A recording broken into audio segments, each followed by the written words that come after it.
My support of the Second Amendment is really three-pronged. So first and foremost, I'm American, and I'm really proud of that.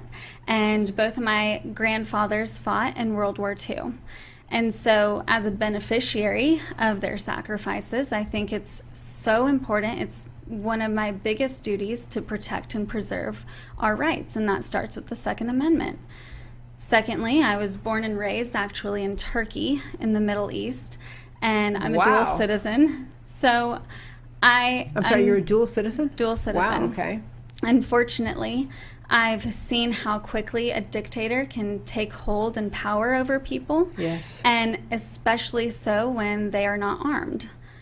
Lastly, I'm a young woman, and I can't for the life of me understand why modern day feminists are so opposed to a woman's right to defend herself, especially when their whole message, their chief argument, is that they want equality between both sexes, but I can't understand why that doesn't apply to the greatest equalizer of all time. I'm seeing right now, on both sides, Republicans and Democrats, supporting things like gun-free zones, red flag laws, extended background checks, universal background checks, and I need people very badly to understand what exactly that's doing. Confiscation is already here. Actually, though, we're seeing, even through just red flag laws, what that's done in New Jersey, Florida, Maryland. We're seeing thousands of guns already confiscated.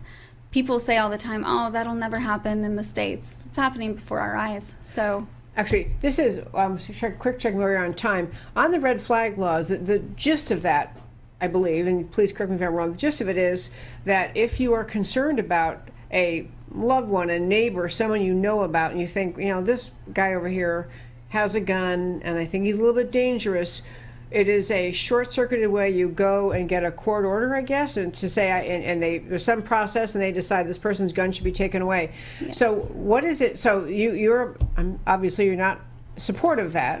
No, because it totally eliminates a person's right to due process. Yes. Okay. And these court orders, by the way, are happening within one day, 84% of the time. How often does justice move that swiftly? Yeah. It doesn't. Yeah. So this is really something we need to be keeping our eye on. Why is that happening so quickly? So yeah, definitely. I'm definitely opposed to this.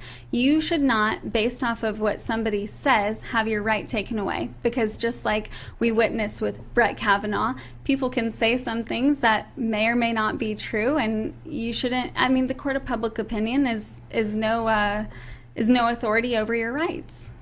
Absolutely true. Wow. Okay. Leyla, I'm so inspired both by your bravery, your standing. Thank you. I mean, I suppose back to your Massachusetts situation, Curtis said, okay, if I get rid of the gun, but you weren't even thinking about negotiating about, No. can I make you happy? You understand your rights and you wanted to hold on to them.